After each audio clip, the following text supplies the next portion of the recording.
Em si, tem a parte que ele fez um vídeo sobre Arcane também.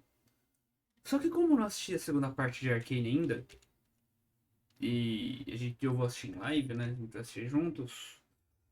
Então, eu não vou ver ainda. Eu vou deixar guardado pra ver depois que eu tiver assistido.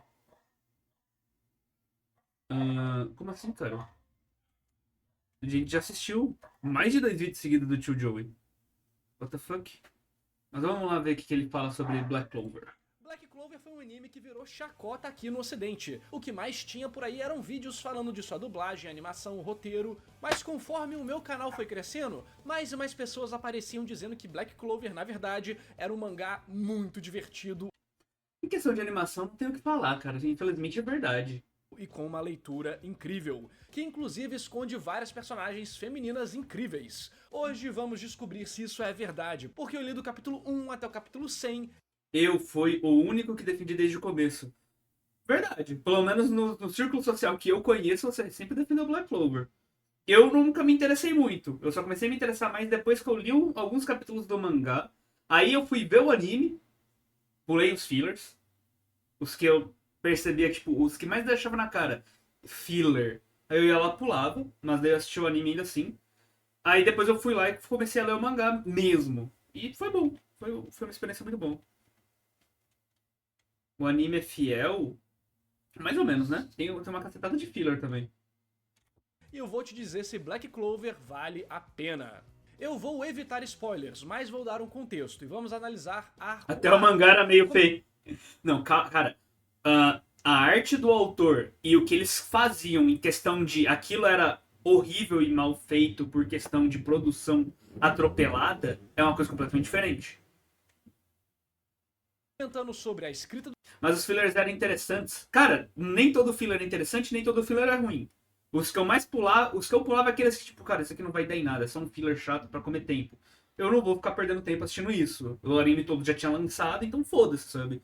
Já tinha saído o anime todo e, pô, pra que eu vou ficar esperando? Vou assistir isso aqui. Eu tenho todo o resto pra poder assistir, eu ia assistir. do Tabata, sua narrativa visual, e também sobre algumas surpresas como simbolismo ocultista, e também decepções como o Power System.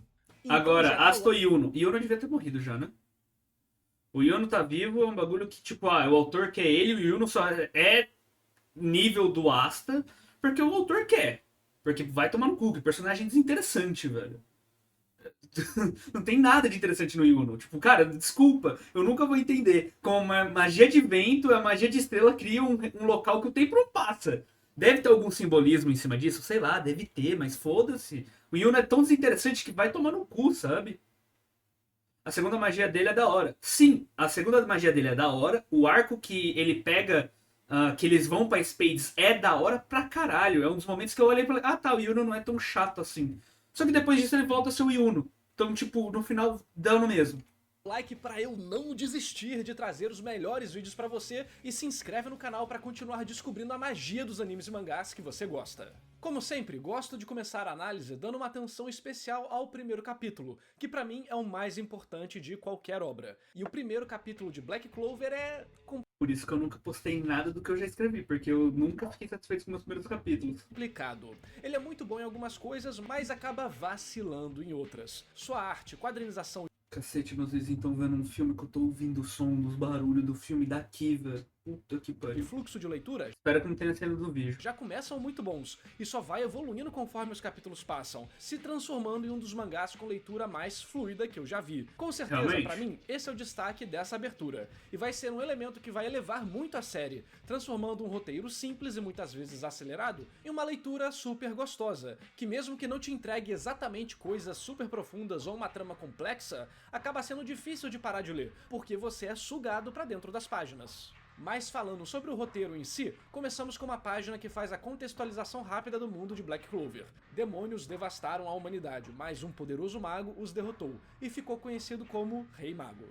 Cara, essa cena é muito legal, é muito interessante. Quando você descobre a verdade sobre essa cena, fica mais incrível ainda. Só que essa porra era repetida tantas vezes no anime que teve um momento que eu cheguei a criar ranço dessa parte. Que eles falavam sobre o demônio e o rei mago. Tipo, cara, por favor, só começa o episódio. Temos pouco texto e 2 quadros, mas eles já executam várias tarefas importantes. Temos a promessa de um grande acontecimento no futuro, afinal, existem demônios, magia e provavelmente esse conflito antigo terá alguma consequência no presente. Vemos o design dos personagens, o que ajuda na imersão BC é um shonen genérico, mas da atualidade desse nicho é o melhor. Sim. Cara, olha que louco. Kimetsu e Black Clover, eles têm essa questão de ambos são muito próximos de um shonen mais genérico possível. Só que Kimetsu, o mangá, em muitos pontos, ele falha de forma bem tipo, tá, isso aqui podia ser melhor e tal coisa. E o anime pega esses momentos que você pensa, tá, isso aqui podia ser melhor, e melhora. Tanto que é por isso que Kimetsu tem todo esse sucesso, principalmente por conta do anime. O mangá já tinha sucesso pra ganhar o anime? Óbvio. Só que o sucesso de Kimetsu mesmo veio com o anime. E Black Clover não. Black Clover é um mangá que ele em si já te conquista. Por mais que, tipo, porra, é genérico. É pra caralho. Só que esses pontos que eu falo que em Kimetsu você olha e pensa, podia ser melhor, em Black Clover é esse melhor, já que Kimetsu não tem, sabe? Kimetsu falha em sua existência, aí já tá exagerando. É porque você nunca viu o OP, cara. 7 min só pra... São só do Gold Roger e recapitulação. Entendeu por que eu não assisto One Piece? interesse na história. Você entendeu sabemos já por que eu não assisto One Piece? Existe uma figura de autoridade chamada Rei Mago, que provavelmente será importante. Inícios de exposição normalmente são algo a se evitar, mas essa forma de poucas palavras, muitas imagens é um jeito eficiente de executar isso, fazendo o leitor passar as páginas e aumentando a chance dele de continuar lendo. Afinal, foi tão rápido e fácil de ler que você continua por não gastar muita energia nem tempo. É tudo direto ao ponto. Existem várias formas de começar uma história, e essa é só uma delas. Outras 3 obras que fazem isso são Hunter x Hunter, que segue a mesma técnica de... Cara, esse começo do mangá de Hunter x Hunter, você olha pra aquilo e pensa, ok, legal, vou continuar. É a sensação que me passa nesse começo de Hunter x Hunter. Pouco texto e muita imagem. Naruto, que acaba sendo só uma imagem e muito texto, que seria uma execução menos eficiente, na minha opinião. E Monsters Odyssey, um webtoon que eu sou editor e que ganhou prêmio da Shueisha, a editora que publica a Shonen Jump. E ele foi destaque no webtoon várias vezes, inclusive tem mais de 1 milhão de views. E é curioso que nessa obra... Cara, eu nunca tinha ouvido falar disso. Sem meme. Talvez o próprio Lars já tenha comentado em algum vídeo, eu nem lembro. Mas interessante. Anotar aí pra ver depois. Eu fui editor, eu não queria que ela começasse assim, com esse tipo de exposição. Mas chegamos num problema que talvez Black Clover tenha tido também. Ao lermos o primeiro capítulo de Black Clover sem essa imagem inicial, é só uma historinha de 2 amigos lá, sem nada muito grandioso pro futuro. Ok, temos um grimório misterioso, mas e daí? E Monsters Odyssey seguia essa mesma pegada. Era um capítulozinho, ok. Mas a adição de uma informação sobre o grande mundo, um grande conflito ou coisas do tipo, expande a percepção do leitor sobre a obra e sobre o capítulo, conectando diversos pontos inconscientemente. Por exemplo, o Asta ganha um grimório onde existe um demônio, literalmente ou metaforicamente. Nesse capítulo aqui ainda não dá pra confirmar. Pelo fato de sabermos que esses demônios existiram e que causaram problemas, a cena do protagonista... Cara, era muito engraçado como a imagem do demônio no grimório era sempre algo super assustador e tal. Você ficava tipo, caralho, velho, como será que vai ser? Quando a gente descobre, você... Ok. Inesperado. Legal, mas inesperado.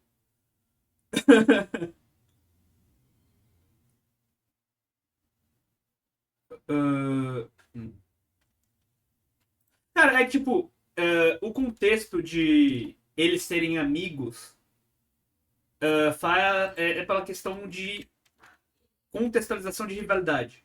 Sim, é como você falou, eles são irmãos. E não é irmão e irmãos não, Hyper. É irmãos mesmo. Você tava certo na primeira vez que você escreveu. Mas a questão do fato de ressaltar o fato que é uma história de 2 amigos. Ele tá dando um exemplo da própria obra dele. Mas o mesmo vale para Black Clover. Black Clover ainda é uma história, basicamente, nesse começo, é uma história de 2 amigos.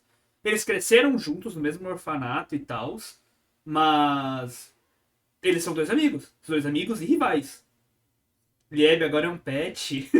Tadinho! Aparentemente tem um demônio lá cria várias possibilidades que deixam o leitor interessado no futuro. Putz, e aí, ele vai ter o poder dos demônios? O que será que vai acontecer? Se não tivéssemos isso, a cena não significaria muita coisa. Percebe como decisões pequenas influenciam demais uma história? Por isso narrativa é tão legal pra mim. E se você tá vendo esse vídeo, no mínimo algum interesse você tem. Então essa é a parte mais e se inscreve legal no canal pra receber análises técnicas assim que elas saírem. Afinal, não é todo dia que você acha um canal de alguém que trabalha com isso, que ganha prêmio com isso, que publica jogo, mangá e várias outras coisas. Isso é verdade. Aqui a gente analisa a história do ponto de vista do criador e não do fã que consome.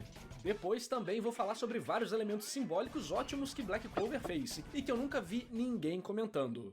Voltando ao roteiro do primeiro capítulo, temos a apresentação rápida do mundo de uma forma expositiva menos elegante, e então a apresentação do Asta e do Yuno. E a história faz de tudo pra jogar na sua cara a personalidade dos personagens. Temos várias técnicas de empatia pelo Asta. Ele é o fracassado, Yuno é o fodão, Asta não tem magia, todos fazem questão de jogar isso na cara dele. Ó, eu disse que a história usa as técnicas, não que as usa bem. Esse iniciozinho é bem artificial, com personagens falando coisas bem óbvias que servem mais como uma ferramenta de roteiro do que como um diálogo natural bem escrito mesmo. Tudo é muito acelerado, algo que vamos comentar mais pra frente. E algumas sacadas de comédia até funcionam, mas acaba que muitas coisas são sacrificadas aí no meio. Por exemplo, nesse primeiro capítulo... uma coisa que eu fico pensando, talvez seria mais legal se a gente fosse vendo pequenas fases dos dois. Quem mais pra frente tem alguns flashbacks dos dois crianças, sabe? A gente fosse vendo essas pequenas fases. Não, tipo, de uma vez, jogado na sua cara, olha, esse aqui tem poderes, esse aqui não tem poderes, esse aqui é um merda, esse aqui é muito bom. Fosse mostrando, sabe, pequenas partezinhas, só no comecinho, uma passagem rápida, pra daí jogar no tempo atual. Eu acho que seria melhor. O mundo acaba sendo só um mundo de fantasia genérico. E os poderes também parecem ser coisas... Mas querendo ou não, esse início meio, caralho, isso é muito aleatório, e olha, o cara coitado, se fudeu.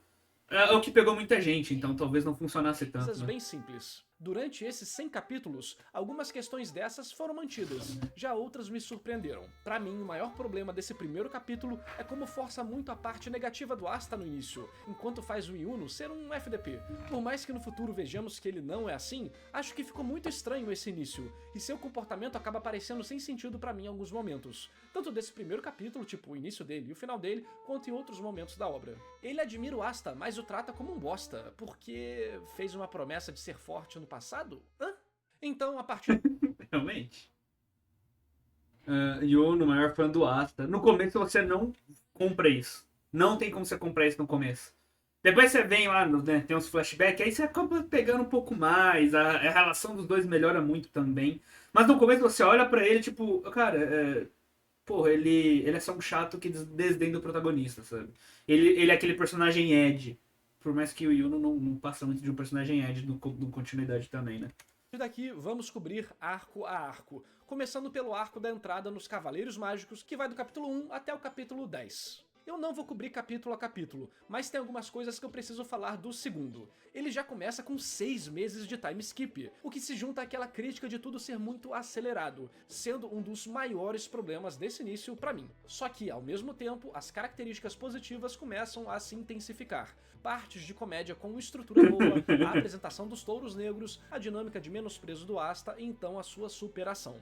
É aquele negócio, são técnicas básicas, mas muito bem aplicadas. Vamos vendo o Asta se ferrando em tudo enquanto tiram sarro dele, até que finalmente chegamos no momento que nós sabemos que ele vai vencer, e isso é entregue de forma impactante, lavando muito bem feito. Sinceramente, a história começa a brilhar mesmo quando começamos a conhecer os integrantes dos Touros Negros. A apresentação de todos é bem legal, criando uma dinâmica diferente. Até porque foi dito várias vezes como os Touros Negros são o pior esquadrão, só arranjam problemas e tudo mais. Então, quando o Garoto da Roça os encontra e vemos essa página de puro caos, as expectativas são cumpridas e o pensamento de meu Deus, como isso vai funcionar? Toma conta. Inicialmente, eles podem até parecer rasos, visto que existe uma característica notável que toma conta Seca tá sendo a maior superação, justo. quando aparecem. Como eles acabam não tomando muito tempo de tela, felizmente isso não fica repetitivo, sendo mais uma promessa de algo a ser explorado. E fiquei alegre quando fui vendo que sim, eles vão ganhar mais profundidade conforme a história avançar. Isso acaba sendo bem manifestado na Noelle. Ok, esse drama aí sofre por ser rápido, mas vemos que os pontos estão ali. Sendo sincero, eu ri muito dela errando a magia e atingindo Magna. Logo depois vemos... Eu tenho que falar, velho. A comédia pega muito bem, porque você se prepara totalmente pra ele vai cortar a magia dela e ela vai ficar quieta. Aí não, ela erra. Tipo, você fica tipo, caralho. O fato que você pega. Você quebra o que você tava pensando que ia acontecer é muito bom, De sabe? onde esse comportamento dela veio. Um capítulo pra tudo isso aí é rápido demais? Pra um desenvolvimento de personagem dramático? Sim, mas aqui Obviamente. acaba sendo mais feito pra interagir com os personagens de forma mais normal, enquanto prepara um problema por trás. É uma dinâmica legal, porque podemos ver vários personagens interagindo uns com os outros e tendo suas ações influenciadas por esse convívio. Talvez já fosse um pequeno ponto que o autor quisesse usar em sua história, o trabalho em equipe, que acontece até nesse capítulo aqui, com o Yami jogando Asta, ele cortando a parada e depois o Finral usando o portal. Que por mais que seja usado em um contexto de drama e comédia aqui, vai ser manifestado de formas importantes no futuro. Na real, Realmente. nos próximos capítulos mesmo, isso aí já é demonstrado, com Magna jogando as bolas de fogo, o Asta rebatendo e a Noelle fazendo o escudo d'água. Essa parece ser uma das forças de Black Clover que só vai crescer com o tempo, um baita diferencial em relação a outros shonens. Então, eu não fico frustrado de ler os capítulos porque eles são ruins, mas sim porque eles são breves demais e eu sinto que tinha Noelle só perde pra Meryl pra mim e depois pra Dorothy. Cara, eu acho que pra mim, junto com a. Caralho, qual que é o nome? Caralho, sabe por que o nome tá na ponta da sua língua e você esquece? Mas da Garota Pássaro, vamos colocar assim, né? Que entra no esquadrão depois. Mas, cara, ela e a Noelle são pra mim as duas melhores personagens. Nero, obrigado. A Nero e a Noelle pra mim são as duas melhores personagens de Black Clover. Eu tenho pra mim. A Meryl Leona, ela é muito legal. Só que como ela é uma personagem que, querendo ou não, ela já tem todos os seus dramas resolvidos. Ela é uma personagem que já tá completa, sabe? Ela só tá lá pra ajudar como uma mestra e alguém pra ser uma força de porrada muito grande. E isso é legal. Só que a Nero e a Noelle me pegam mais e fazem elas serem personagens muito mais cativantes pra mim. espaço para nos aprofundarmos mais. O mesmo vale para a missão contra o cara da névoa, tudo é meio súbito, então por mais que algumas partes da história se destaquem, como outras ficam bem soltas, acaba Eu que não gosto de parece mulheres com aquele fortes. mecanismo vivo de várias partes que se entrelaçam. Só que Seja mais direto, Hyper. Você gosta de apanhar de mulher bonita. é agora que eu vou precisar explodir a cabeça de todos vocês. Lembra do que eu falei sobre elementos simbólicos? Então, muitas vezes simplesmente julgamos Black Clover como uma obra genérica e superficial. Porra, mas é foda, hein? O quê? Que me obrigam a lavar a louça. Praticamente isso. Ok, né? Vamos lá. 3 anunciozinhos. Isso é muito legal. É sempre divertido. Você tomar 3 anúncios. 2 deles você não pode pular. Que incrível. E um deles tá durando mais do que 5 minutos. Obrigado, YouTube. Eu gosto muito de você. Obrigado. Agora sim, eu vou botar o vídeo. Mas observando com olhos atentos, deu pra ver que o autor se preocupou de, pelo menos visualmente, trazer várias dicas simbólicas sobre os elementos da trama. Sim, E isso é você só verdade. entende isso se souber de ocultismo, pelo menos o básico. Depois de derrotarem o oponente da névoa, ele se mata, e vemos o covil dos vilões, que desejam pegar umas pedras pra colocar num tipo Caralho, mas por que ele tá. Vou montar meu microfone aqui até a secretária passar, tá? de estrutura específica, e nos é revelado que o vilão está usando o manto da Golden Dawn. Aqui vamos dar uma pausa na narrativa e descobrir sobre simbologia, história e magia. Pra quem curte estudar ocultismo, já deve ter percebido que o esquadrão Golden Dawn, ou seja, Amanhecer Dourado, tem o mesmo nome da Hermetic Order of the Golden Dawn, ou seja, a Ordem Hermética do Amanhecer Dourado. Existem outras traduções, mas aqui vamos no básico. Uma sociedade secreta que realmente existiu no Reino Unido, e que mexia com várias coisas esotéricas, mas principalmente Eu não dava uma foda pra essas pedras na parede ali. Cara, por já ter visto algumas coisinhas aqui e ali, quando eu vi essa parede me chamou a atenção. Eu não sabia o que ia vir necessariamente, mas eu já tinha conhecimento de que era alguma coisa interessante e importante que estaria ali, sabe? E eu achei isso maneiro pra caralho. pra nós, magia. Isso já deveria dar uma pista que o autor pelo menos pesquisou um pouco da cultura esotérica do ocidente. Então, quando vemos o símbolo em que os elfos estão colocando a pedra, tudo começa a se encaixar. Essa é a estrutura da árvore da vida da Kabbalah, a versão hermética. E isso representa basicamente uma forma de enxergar a realidade e gradativamente evoluir como ser humano, até achar a sua verdadeira vontade e então realizar a sua grande obra. Até aqui são curiosidades legais, mas elas começam a se conectar na história de várias formas. Com todas essas informações, é fácil inferir quem de fato é o traidor.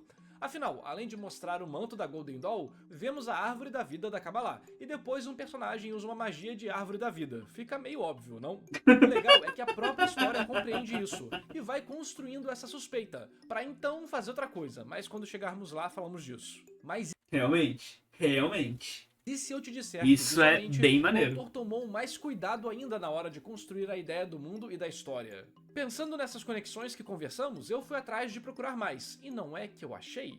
Isso aqui vai ter muita interpretação, e nem sempre vai ser 100% equivalente. E o foco aqui vai mais em quem controla o esquadrão e o tema que ele representa, mas vamos lá. Observe a árvore da Cabala Hermética. Percebe que cada esfera tem uma cor, certo? Sim. E temos a 11ª Sefirá, que é o singular da palavra, Da'at, que é um caso à parte. E temos 9 esquadrões, cada um com sua cor. Será que há alguma relação?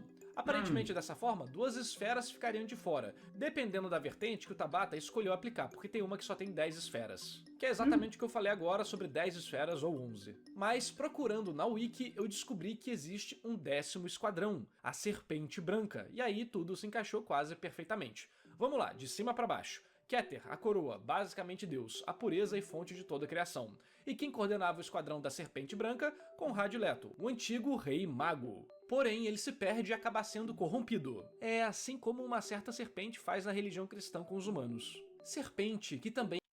Isso é o que? Do filme? Se for o filme, eu não vi, não.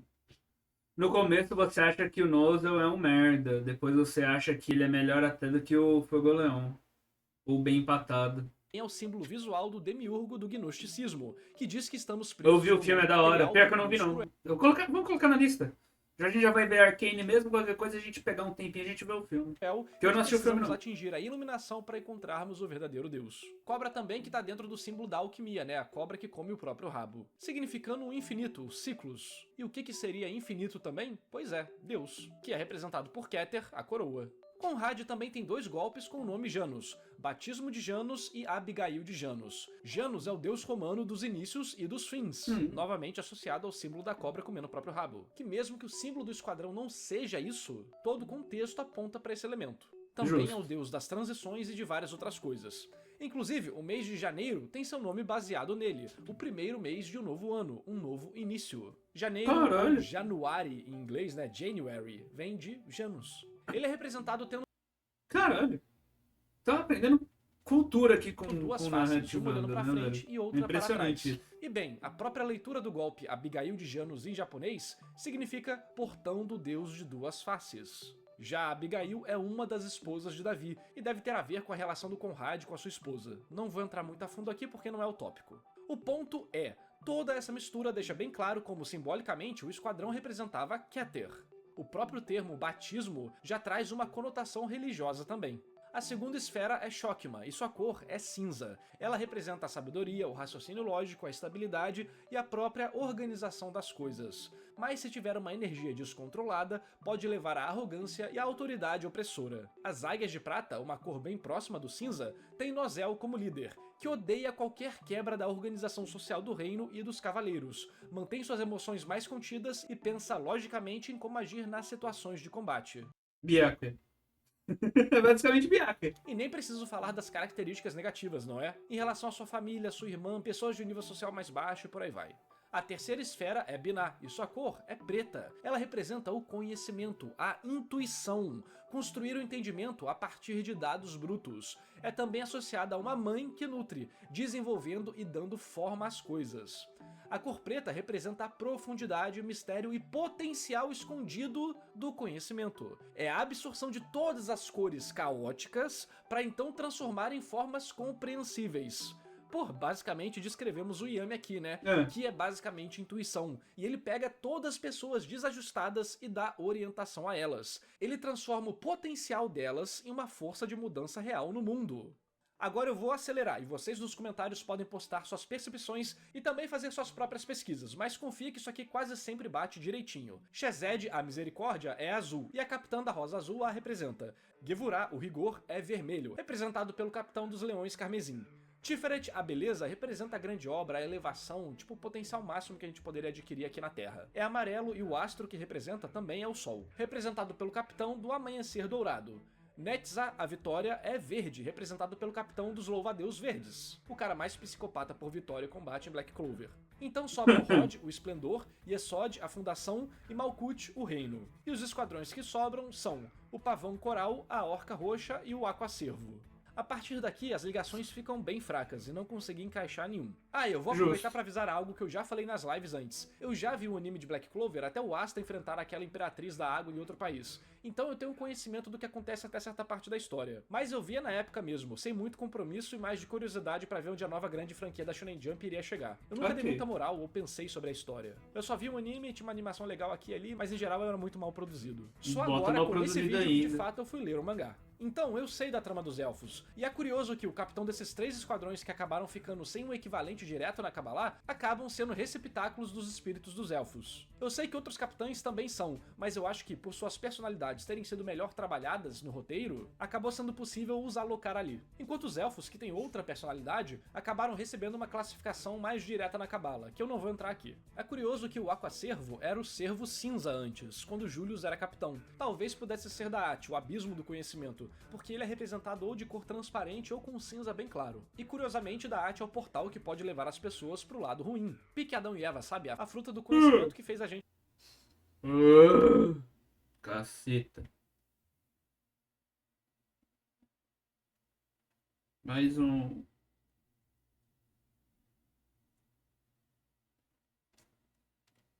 Existem as Clip-Off, que são as cascas que ficaram depois da criação, onde teoricamente habitam poderosos demônios. Como tem demônios em Black Clover, será que essa parte vai ser utilizada na história? Seria legal, porque já temos todo esse contexto geral aqui. Outro detalhe simbólico legal tá na primeira página da obra. Aqui vemos um grande demônio, e nas 3 mãos que aparecem na tela, cada uma delas tem uma cor diferente de energia. Verde para vento, laranja para fogo, azul para água e não vemos a quarta, mas é obviamente a terra. Esses são os 4 elementos tradicionais da magia ocidental, como você bem sabe. Justo. Só que perceba que o demônio também tem algo parecido com uma cruz no corpo dele. E agora, olha pra bandana do Asta antes dele entrar pros touros negros. É uma cruz vermelha. No mangá, inclusive, é mais parecido ainda. A cruz vermelha tem uns traços na vertical, não é? Olha só como aparece no mangá. Depois a bruxa dos touros negros substitui a cruz vermelha pelo símbolo do grupo deles. Mas logo a bandana muda de design de novo e fica mais claro ainda. Tá até na realmente quase que É uma idêntica. conexão visual bem sutil, mas legal. Agora eu prometo que é a última curiosidade. O símbolo dos touros negros possui um pentagrama invertido, um símbolo que na cultura pop está associado ao uso de magia negra e demônios.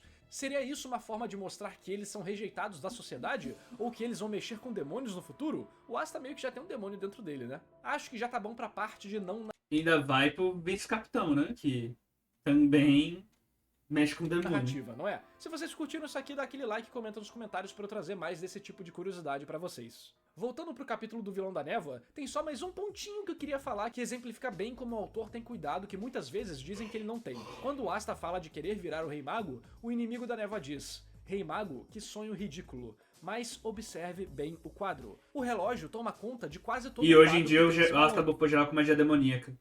Olha, esse bagulho dele conseguir distribuir a antimagia pro pessoal foi um dos negócios mais legais que eu vi em Black Clover. Ficou muito legal como eles trabalharam isso. E o bagulho, e todas as magias ficando com aspecto sombrio, né? Aquele aspecto negro da antimagia combinaram pra caralho. Ok, o personagem sempre tá atento pro tempo, mas o tempo também é o tema do Julius, o que cria um leve foreshadow visual bem elegante que quase ninguém vai pegar, que seria possível usar como projeção pra teorizar os poderes do rei na época. Legal ver como questões narrativas podem ajudar as outras áreas da comunidade, não é? Agora vamos continuar a análise dos arcos. Arco da exploração da dungeon, capítulo 11 ao 21. Nesse arco não acontece muita coisa relevante pra falarmos narrativamente. Te falar, tá? Esse arco eu achava bem fraquinho. Hoje em dia eu olho pra ele e eu gosto um pouquinho mais. Bem pouquinho mais. Mas nossa, como que eu achava esse arco chato no começo. Achei meio nada a ver. Magia anti-magia fica meio, né? Cara, é que você tem que pensar que o Asta ele tá dando uma quantidade X de antimagia pras pessoas. Essa antimagia dele, que ele dá ali pras pessoas, é uma quantidade, é uma antimagia que ela tá superficialmente sobre o corpo. E quando eles liberam a magia deles, a antimagia sai junto. Por isso até que é limitado, sabe? A quantidade que ele deu ali, eles vão ficar usando, uma hora vai acabar. mas é um momento importante para a expansão de mundo do mangá, que como sempre é feito de forma frenética, tudo é bem acelerado e talvez não receba aquele tchan que merecia. Descobrimos que dungeons existem, nos é apresentado a questão dos espíritos mágicos, a treta com o Reino Diamante, um usuário de magia de 2 tipos quando o normal deveria ser um tipo só, e vamos conhecendo um pouco mais sobre alguns personagens secundários, rolando aquela dinâmica clássica do time dos playboys menosprezando o time dos humildes, para que eventualmente os protagonistas os superem e um respeito mútuo comece a nascer de tudo isso. Aqui o protagonista e seu rival conseguem já um power-up poderoso, com a espada que absorve magia e o Yuno com a Sylph. Sinceramente, achei isso muito rápido. Nem tivemos a chance de ver os personagens e suas dinâmicas se desenvolverem, principalmente o Asta. Quais outras soluções o Asta encontraria para usar só uma espada durante a história, entende? Fora que começa a criar outras questões retroativamente. Dungeons acabam não sendo o foco da história, e fica mais como uma desculpa para o autor tirar de tela alguns personagens que podem solucionar uma situação, ou dar algum item ou tesouro quando for preciso acelerar a história. Porque, pô, a espada é do Lich e tá lá jogada, fim. Aqui eu nem tô falando de fazer sentido ou não, mas sim a forma que a conexão narrativa das coisas está sendo feita para impulsionar a curiosidade do leitor, o drama, deixar a trama mais elegante e por aí vai. O mesmo vale pro plot das pedras mágicas em si, elas são só bem deslocadas do roteiro, sem conexão real com os personagens, seus dramas, nem nada. Mas a leitura em si continua ok. O Asta no mangá é bem mais carismático que no anime, e a Noelle é uma personagem que também tem uma dinâmica muito engraçada. Arco do Ataque à Capital Real, do capítulo 22 ao 37. Se o arco anterior foi para apresentar alguns conceitos aceleradamente, esse é um arco de transição acelerado. Asta e Noelle vão para a reunião dos cavaleiros, e lá a garota é massacrada pelos seus irmãos, com basicamente ninguém gostando da presença deles ali, tanto pela patente baixa, esquadrão ruim, quanto pelo fato do Asta ser um camponês sem magia. Por isso Asta chama geral pra pancadaria, dizendo umas boas verdades, deixando o clima bem tenso, prestes a explodir. São cenas bem eficientes, técnicas de empatia jogadas na sua cara com força, mas apoiadas com uma leitura gostosa, e a sensação de alívio pelo Asta falar tudo que o leitor tá pensando. Antes de dar merda, a cidade acaba sendo invadida por terroristas. Esse arco é do caralho, é bem legal. Aqui vemos um pouco os poderes de outros personagens. Antes deles irem pra Spades, esse daqui era um dos, se não meu arco favorito. E alguns mistérios básicos começam a crescer na história, como a questão da traição, quem são os inimigos e coisas do tipo. E não temos só cavaleiros FDPs, a história já mostra como Fuegoleon e seu irmão mais novo são firmeza. Então Fuegoleon perder e quase morrer é uma boa sacada. Cara, esse momento aqui é pesadaço, mano. Você fica realmente achando que ele vai cair ali e já era, velho. Nossa, seu favorito, com tantos outros. É porque esse arco ele é divertidaço de se acompanhar. Tanto por ser um cara que começamos a respeitar, quanto por ele ser poderoso, o que ajuda o nível de periculosidade da obra a aumentar e o nosso engajamento também. Para não deixar o Julius como um idiota, o autor faz com que ele já estivesse um passo à frente, e vemos um pouco do seu poder do tempo. É importante notar também que durante todo esse tempo os touros negros vão sendo trabalhados e ganhando mais personalidade, e a dinâmica deles é bem legal. Eu esquecido do roteiro, coitado. Ah, mas daí é foda, né? Tem tanto personagem. A comédia desse núcleo da história me agradou muito. Claro também que toda a arte até aqui tava ótima, mas faltava algo pra eu falar que realmente tava curtindo. Um momento que eu falasse, ok, agora eu não posso parar de ler. E esse momento chegou. O momento que você dá o like no vídeo e se inscreve no canal. Aqui analisamos animes e... Julius é meu personagem favorito. Provavelmente. Tá no meu top 3. Personagem incrível também, né? De uma forma Não tem que o que você não fazer. encontra em nenhum outro lugar. E também tem alguns vídeos de Black Clover, então se a recepção desse aqui for boa, posso fazer mais. Quem sabe ler mais 100 capítulos? Comenta aí pra mim, traz mais Black Clover, pra dar aquela força e eu saber que vocês querem. Arco do Encontro com o Olho da Meia-Noite. Capítulo 38 até o 56. Esse foi o arco que teve aquele momento que me deixou interessado de verdade em continuar lendo o mangá. Eu vou dominar. Bem despretensiosa, com um capítulo basicamente de comédia, onde rola um encontro triplo do Asta, Finral e Luke com 3 meninas. Que é bem engraçado e serve como ponte pra vermos uma pequena parte da história focada no Gauch. Eu não gosto dele, acho o pior personagem dos Touros Negros. É bem Raramente fraquinho sua mesmo. dinâmica funciona. Ficando bem cansativo todo o negócio da irmã dele. O autor basicamente não dá situações pra entendermos o lado dele, e acaba abusando demais de fazer ele ser um porre nesses 100 capítulos. Temos até algo sobre ele aqui, mas não achei suficiente. Um momento que... Não existe uma única luta ruim do Yami.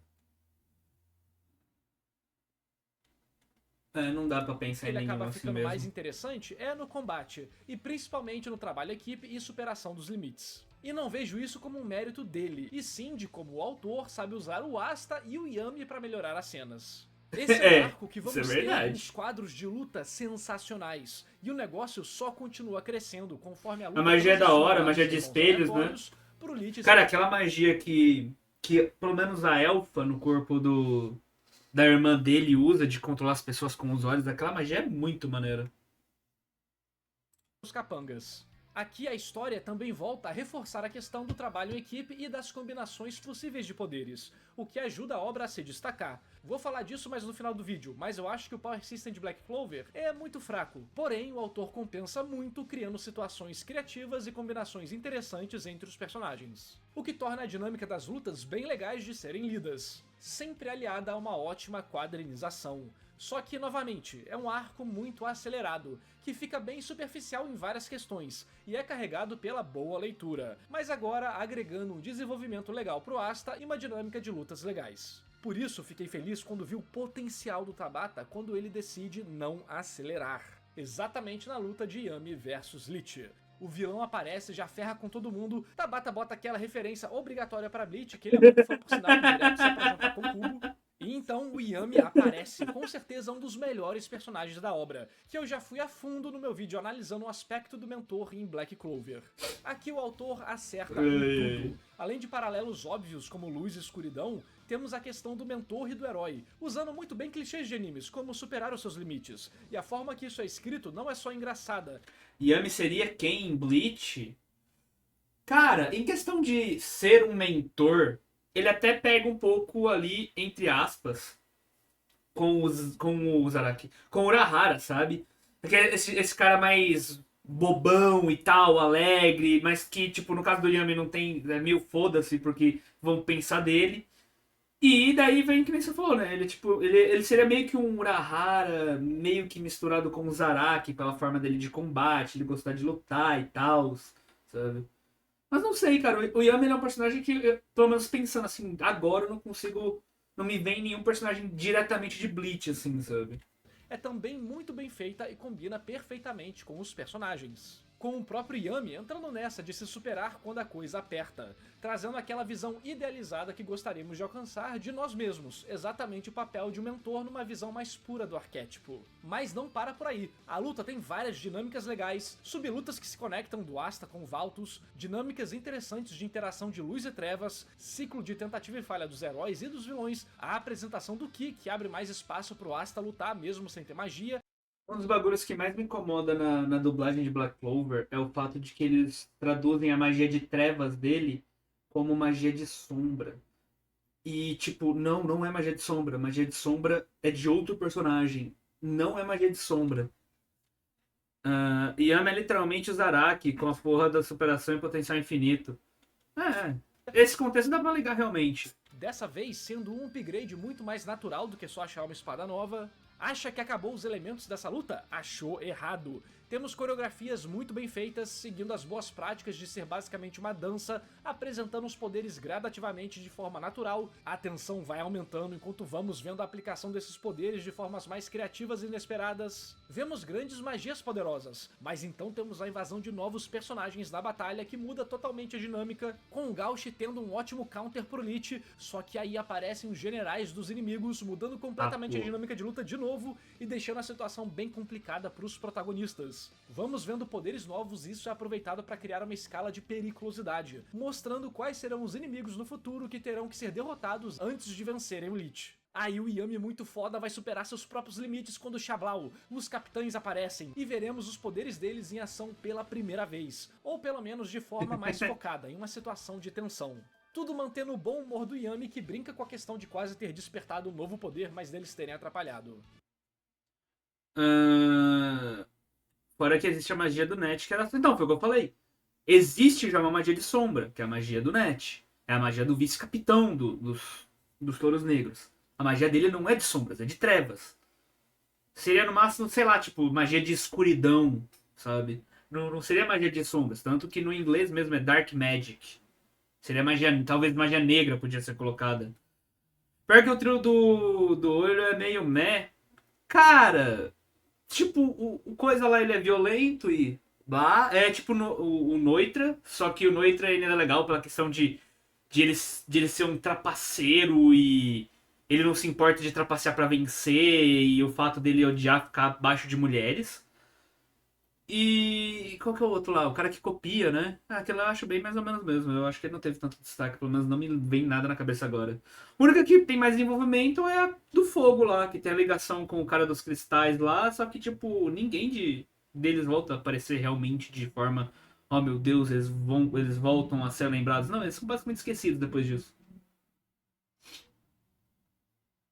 O Jack ali, porra, ele que eu não dava nada, ele mostrou tudo. Pior que o Jack é um personagem bem incrível mesmo. Aí acabou, né? Pior que não. É agora que chega a melhor parte. Depois de tudo isso que o autor apresentou, depois de todas as técnicas demonstradas, todos os conceitos entendidos tanto pelo leitor quanto pelos personagens, mais uma vez, numa estratégia de batalha de grupo simples mais eficiente, Yami distrai a atenção de Lich, que fica falando que é abençoado pela mana e que sente tudo, mas acaba não percebendo que o verdadeiro perigo era o Asta chegando sem magia alguma, gritando: minha magia é nunca desistir! Ah, let's go, porra! Esse é o suco do shonen, o tipo de frase mais clichê possível sendo utilizada da melhor forma possível, depois de capítulos e capítulos e capítulos construindo o palco perfeito pra isso acontecer.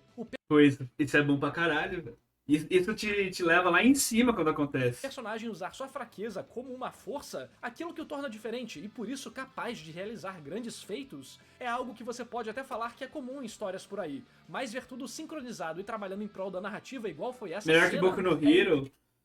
Cara, a proposta e o conceito inicial de Boku no Hero eu acho bem mais interessante do que Black Clover. Só que Black Clover ele vai crescendo e Boku no Hero pra mim ele vai caindo com o passar do tempo.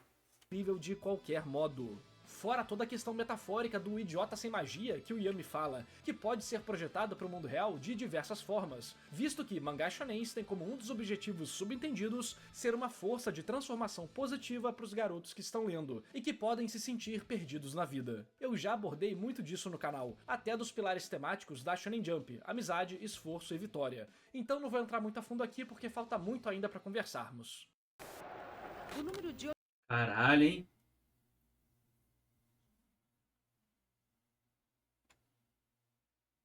Não tem mais um anúncio único, né, caralho? Só precisa ter sempre dois. Cacete.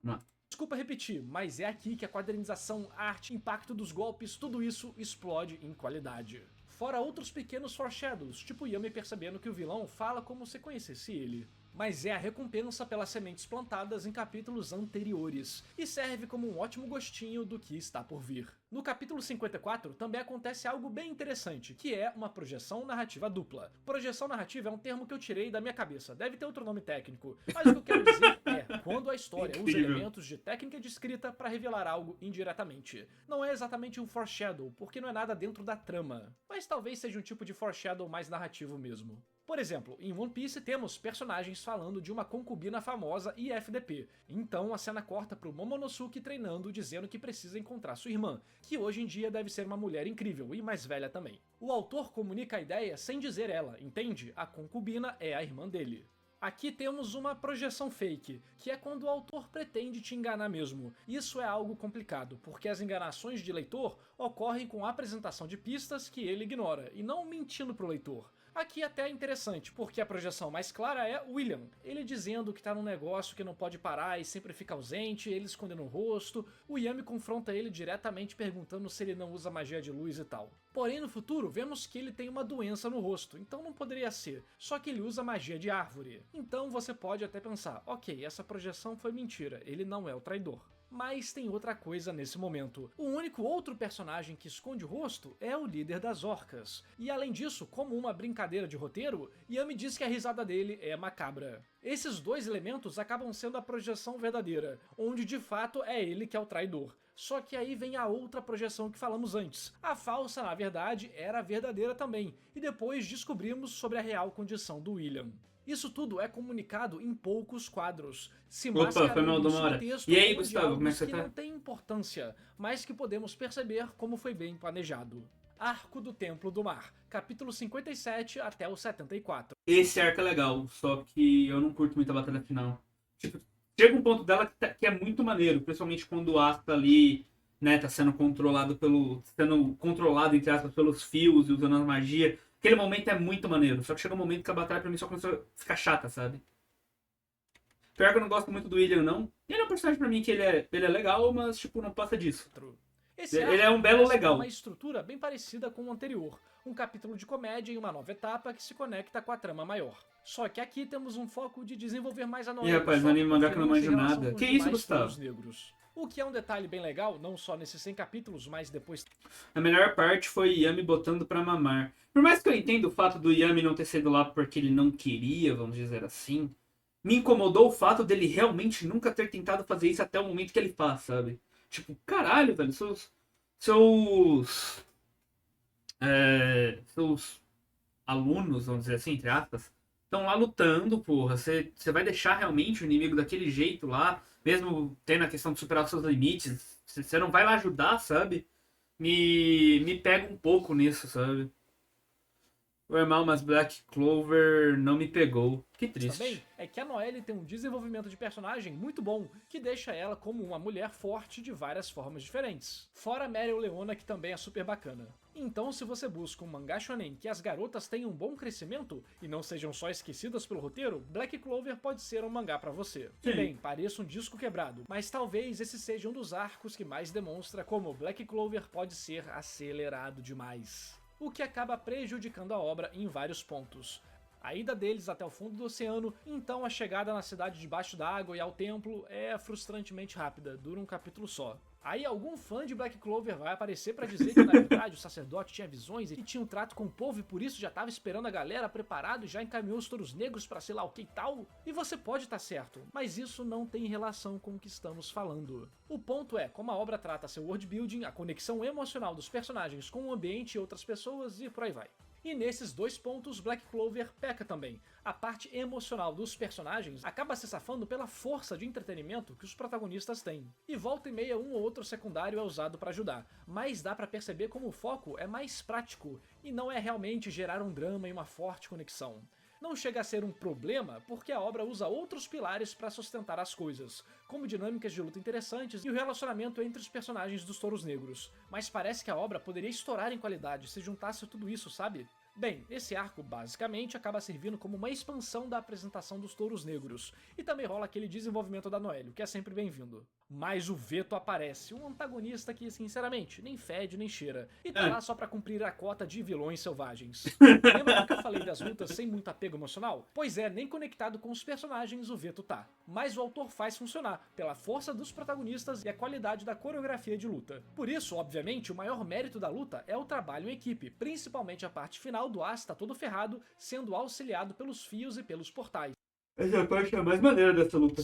E é aqui que tá o segredo. Todo o engajamento emocional está na relação dos personagens vendo como o Asta nunca desiste. Tudo que ele passou, como ele segue em frente, e isso reflete nas experiências deles mesmos, que aprendem uma lição e por isso ficam mais fortes. Essa é basicamente a aplicação de um personagem de arco estático. Ele já encontrou a sua verdade, que o real valor está no esforço e não na magia, e isso faz com que os outros sejam positivamente influenciados por isso, percebendo como eles podem lidar com seus problemas de maneiras mais positivas. Isso também é chamado de herói catalisador, porém apesar de parecido não depende de um arco estático. Junte tudo isso com combinações de poderes interessantes, arte linda e uma ótima facilidade de leitura, e o resultado é uma luta bem divertida de acompanhar, e até consegue ser emocionante, mas não por causa do vilão e sua interação com os personagens, ou pelas consequências da trama. O que não é um problema em si, é uma característica, mas como usa menos elementos para atingir o leitor, tem que tomar cuidado, porque se errar em uma coisa não terá outros pilares para se sustentar. E no fim Caralho! Espero não tomar mais nenhum AD na live de hoje, velho. Caralho, só em um vídeo, velho. Simplesmente o Yami chega, tendo despertado um novo poder. Não tem como, o cara é muito estiloso e irado. Meu eu adolescente fica maluco com essas cenas. É um uso bem Foda. eficiente de clichês, que se sustenta bem no timing e em características marcantes dos personagens, junto de um certo clima de não levar certas partes da obra muito a sério. Acompanhando isso, temos algumas cenas aprofundando um pouco Asta, e a relação pai e filho dele. Agora eu vou te falar, lembra que eu falei pra tu que o arco lá daquela pequena guerra que aconteceu na capital era um dos, se não o meu favorito, até o Spades. O arco da Floresta das Bruxas claramente é um dos melhores arcos. E eu não falo nem de tipo, antes de lançar isso, não, eu falo até hoje. Toda a questão do desenvolvimento que tem ali dos personagens, a questão no final, né, da magia das linhas que vira do destino, né, a questão, né, das magias dela sempre ser ligada com um fio vermelho. E isso é muito legal, né, é um conceito bem legal, que eu mesmo, quando eu vi esse plot acontecer, eu olhei e falei, caralho, porra, faz sentido pra caralho, como que eu nunca pensei nisso, sabe? É muito legal. Sem contar que é a primeira vez que a gente vê o Asta ali possuído, puto. Com o E é Yami, maneiro o pra que caralho ajuda também. a dar aquele momento emocionalzinho necessário que age como uma recompensa por termos acompanhado a pancadaria até aqui. E aí, do nada, o Reino Diamante ataca. Pra que isso, Tabata? Deixa as coisas acontecerem com naturalidade. Não precisa ser tão súbito e deslocado assim. Arco da Floresta das Bruxas, capítulo 75 até o 101. Sinceramente, a invasão do Reino Diamante foi uma das partes que eu parava de ler pra fazer outras coisas. Não tinham tantos ganchos que me interessavam, fora a ausência quase total de pontos emocionais. Ela serve como ponte entre arcos, tipo uma ponte jogada na sua cara, mais uma ponte, e apresenta mais os poderes do Yuno, a galera da Golden Dawn, o irmão do Finral, a diferença do trabalho em equipe, do egoísmo. Não é que é inútil, só é muito artificial mesmo. E vemos o poder do esquadrão da Golden Dawn, que é uma árvore gigante, Mistletoe. Mesmo que não seja diretamente uma árvore da vida tipo Yggdrasil, é mais uma prova temática que apontava para o traidor. Só que existe uma pista verdadeira escondida por trás dessa pista superficial. Mistletoe ou Mistletoe, ou Figo, é a planta que Loki descobre que não fez o voto para não matar Balder, e a usa para assassinar o deus, dando início ao Ragnarok. Depois, ela acaba virando uma flor do amor, que nunca mais poderia ser usada em armas, mas aqui ela simboliza a planta da traição. E é uma das dicas mais definitivas que sim, o William Vengeance é o traidor, mas quando Yami encontra Cara, isso é maneiro pra caralho, tá? com ele, pede para revelar o seu rosto, o que vemos é alguém com uma grave doença, que mesmo tendo uma estrutura facial parecida, não era a mesma pessoa, e não estava escondendo nada com ilusão. Foi um entrearco bem prático, juntou um monte de coisa em um só lugar e já andou demais com a história. Depois disso, vamos para a parte mais dramática de Black Clover até o momento, que é o fato do Asta não conseguir curar seus braços. Como leitores, sabemos que ele vai resolver esse problema, então é o como, o drama e o impacto disso nas pessoas à sua volta que vão ser interessantes de se ver. Inclusive, o capítulo 80 apresenta bem a diferença de perspectiva geral entre a forma ocidental e oriental de observar histórias. E tudo isso que eu tô falando aqui é parafraseado de editores e editores-chefes da Shonen Jump, editores de obras famosas como Hokuto no Ken e muito mais. Quando interpretamos a reviravolta da parte do Kishotenketsu, coisa que eu tenho um vídeo explicando, vou deixar o link aqui na descrição, ocidentais tendem a esperar uma grande explosão, por assim dizer. Enquanto a perspectiva asiática envolve muito mais uma mudança de perspectiva, que pode ou não ser bombástico. O foco é a administração de expectativa da pessoa. No capítulo 80, vemos o Finral escutando o que o doutor fala pro Asta, mas nós não. Porém, todos podem supor que é o fato dele nunca mais recuperar os braços. E durante o capítulo todo, Asta parece bem, festejando e tal, até que ele fica mais quieto e se retira sem chamar atenção. Então Finral revela o que é dito, ou seja, desde o início já sabemos disso, mas a tensão foi construída para melhorar o como isso aconteceu. Assim vemos o Asta sozinho, e todos estão preocupados. O autor faz a gente pensar em como o personagem vai reagir a isso. A reviravolta em si é a página dupla do Asta dizendo que ele não vai desistir. A estrutura do capítulo tá encaixadinha direitinho no que é pedido pela Shonen Jump. É a brincadeira de perspectiva e de informação que compõe a forma de prender a atenção do leitor. E pessoalmente, acho que sim, o Asta ficou realmente triste ali, realmente ficou abalado e segurou o choro, mas sabia que só tinha um caminho, e ficar tendo pena de si mesmo não iria mudar em nada. Afinal, ele já tinha passado por isso, visto que ele não tem magia. Então, acho que é uma cena legal, porque gera discussão sobre o que o personagem realmente sentiu. Tanto é que no próximo capítulo, todos saem em segredo para tentar arranjar um jeito de curar os braços do protagonista. E temos essa página linda dele chorando e dizendo que ele não foi abençoado com magia e que isso sempre frustrou ele, mas que ele foi abençoado com amigos incríveis. Isso pra mim é mais... Ô, cacete, pô, eu já ia falar mesmo. Mas, cara, esse momento é uma das coisas mais legais de Black Clover, sabe? Tipo, cara, esse momento é de quebrar, sabe? É muito bom. Ah, ele ficou, né? Ele se segurou pra se manter daquele jeito. Até que chegou um momento que ele não conseguiu mais segurar. É basicamente isso. prova de que ele realmente estava mal, mas estava tentando aguentar a pressão, coisa que ele sempre faz, inclusive fingindo que não percebe as sacanagens que aquele mago lá que faz borrar faz com ele, lá no primeiro arco e em outros encontros que eles tiveram. Assim, finalmente vamos para a Floresta das Bruxas. Essa parte começa bem, visto que tem um forte elemento emocional conectado, os braços do Asta, e apresenta relações complicadas com a Rainha Bruxa lá. Uns personagens da novel são utilizados aqui, o que causa uma certa estranheza. Nada recomendado essa prática, e se for fazer, os reapresente primeiro. De qualquer modo, os touros negros chegam no local rapidamente, exatamente no mesmo momento que a Vanessa é derrotada. E isso foi meio frustrante, é aquela mania do Tabata de não deixar a história respirar. A mulher fugiu, chegou lá, o povo já chega logo depois dela, vão até a rainha, quando chega na rainha ela acabou de ser derrotada, porra, pra quê? Tanto é que instantaneamente o local já está sendo atacado de dois lados diferentes por dois grupos diferentes. É muita coisa rolando, mas não do modo positivo, porque você dificilmente terá tempo de se importar com essas coisas, visto que nenhuma foi devidamente preparada. O mesmo vale para a cura dos braços, é tudo muito súbito. O problema não é fazer sentido ou não, e sim como as paradas são feitas. Não é que seja ruim, pra abordagem fast food de Black Clover, funciona, é prático. E aqui eu não tô usando fast food como termo negativo não. É uma comida gostosa que você espera ser entregue rapidamente. Não tô falando que não tem alma, que é industrial ou nada do tipo. É só uma abordagem mais metaconsciente do que outras, que sabem muito bem o que tá fazendo aqui. Mas parece que falta aquela maestria em aproveitar certos momentos e potencializar a proposta das cenas. Novamente aqui, a luta segue mais ou menos a mesma estrutura das demais. Foco de interesse nos protagonistas, mistura de poderes interessantes, narrativa visual gostosa de se acompanhar e alta velocidade. Sinceramente, tô até com medo quando o Tabata resolver juntar todos os pilares de uma boa luta. Antagonista que tem importância pro público e pra história, trama bem conectada com diversas áreas da obra, simbolismo profundo, desenvolvimento emocional, vilões e personagens envolvidos em tramas que foram trabalhados durante a história e que agora é o ápice, enfim, tudo isso que falei juntando com o que ele sempre faz. Pode ser uma das melhores batalhas dos Battle Shonens da Jump.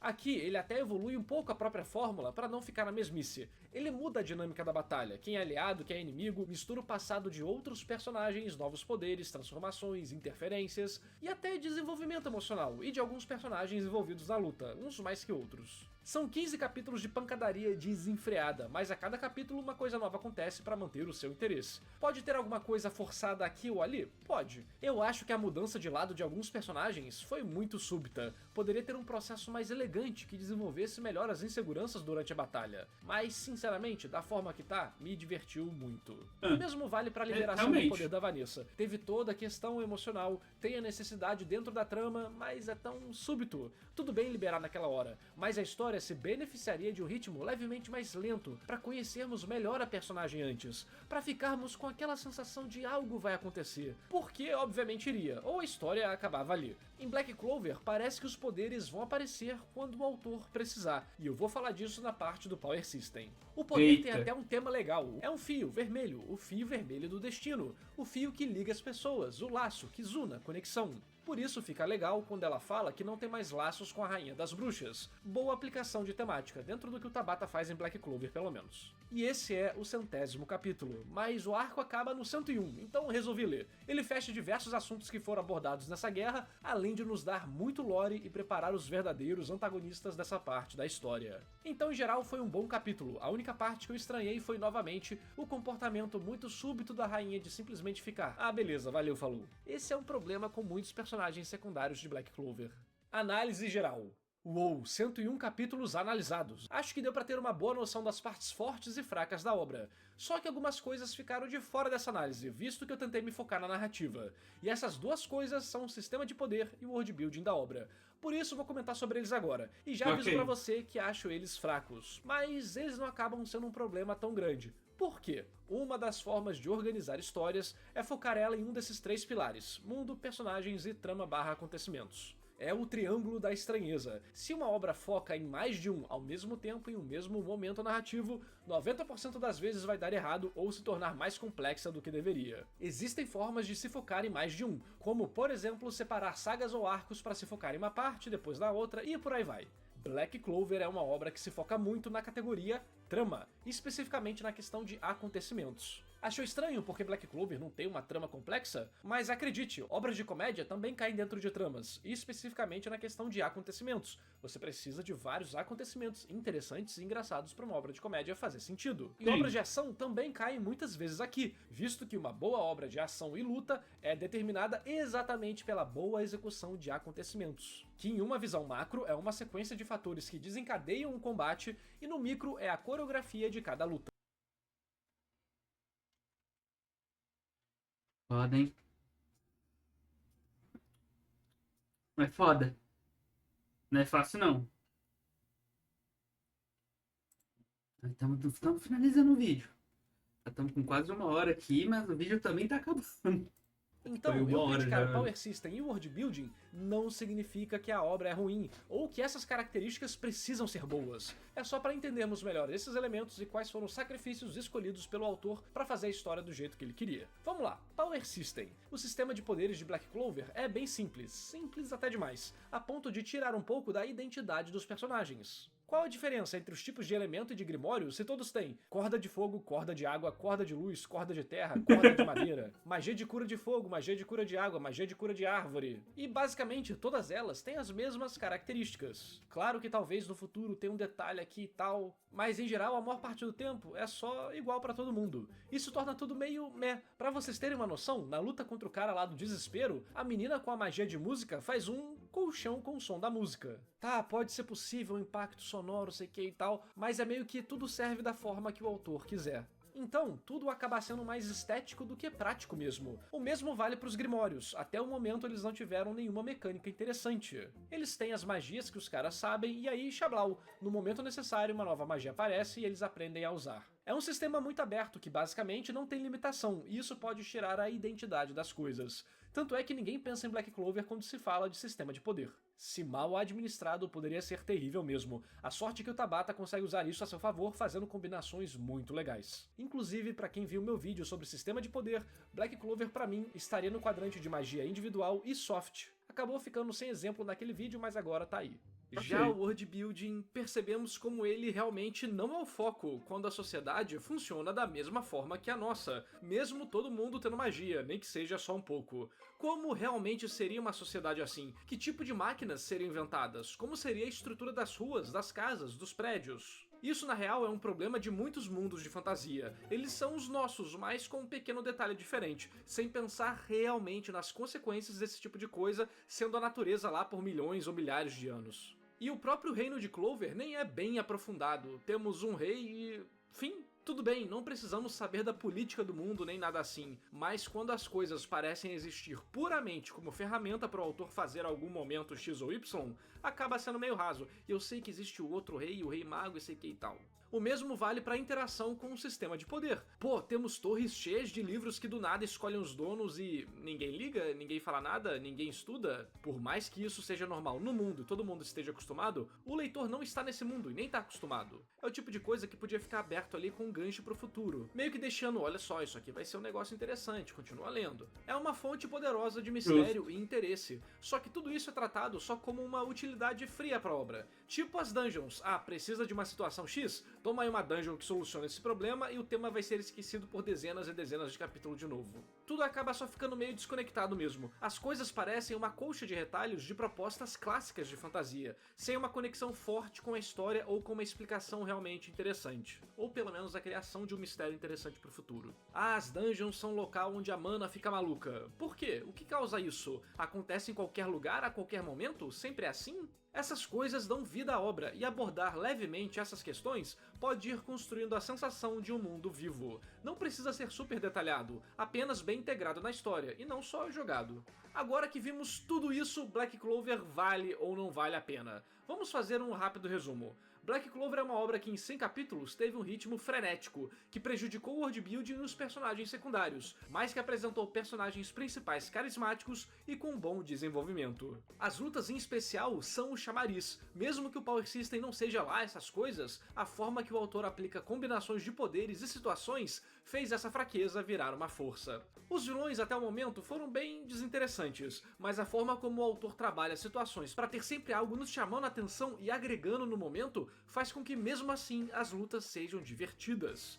A trama é simples, mas o autor sabe disso e aplica bem os clichês, sendo uma obra bem divertida e que tem alguns subtextos interessantes para quem gosta de estudar a fonte de inspiração dos autores. Se você se importa muito com uma trama complexa ou com muitas explicações sobre como tudo funciona, mundo, poder e coisas do tipo, também quer vilões profundos e uma história séria, Black Clover não é pra você. Mas se você está mais interessado em ter uma jornada com personagens que podem até parecer caricatos, mas que demonstram um processo de evolução gostosinho, quer ver batalhas em grupo ótimas, curtir umas piadas bobas, quer viajar nas páginas como se estivesse surfando, e tenha paciência pra ver a história evoluindo um pouquinho a cada capítulo, gostando de sentir a potencialização de todos os pilares da Shonen Jump, esforço, amizade e vitória, e quer ouvir Madada! Black Clover é uma leitura obrigatória. Já na minha experiência pessoal, foi muito divertido. Me sinto até mal de ter deixado esse mangá de lado por tanto tempo. Ele cresceu muito no meu conceito, não por ser perfeito, mas por ser honesto, por trazer tudo aquilo que eu gosto em um Battle Shonen, por ter aquele sentimento puro e idealista de não desistir, de continuar,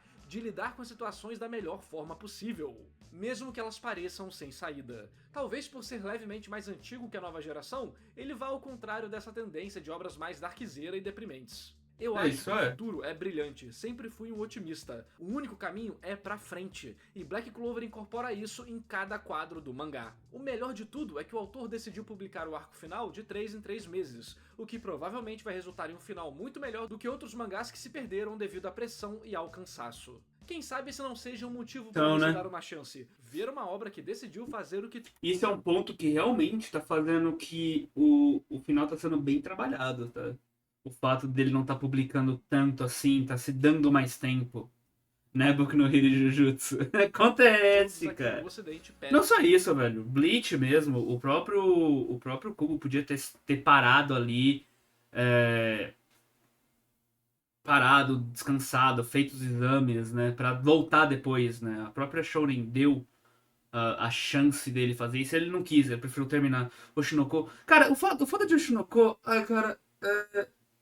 o foda de Oshinoko é mais o caso de, o autor mesmo falou que ele, se eu não me engano, tá, isso foi uma coisa que eu vi, mas tipo, cara, o autor mesmo falou, ele não queria mais escrever Oshinoko, então ele ia finalizar e ele ia fazer um novo mangá. Tanto que ele já tem basicamente esse novo mangá. Acho que já tem a publicação de um capítulo. Um bagulho assim. Shingeki, Kimetsu.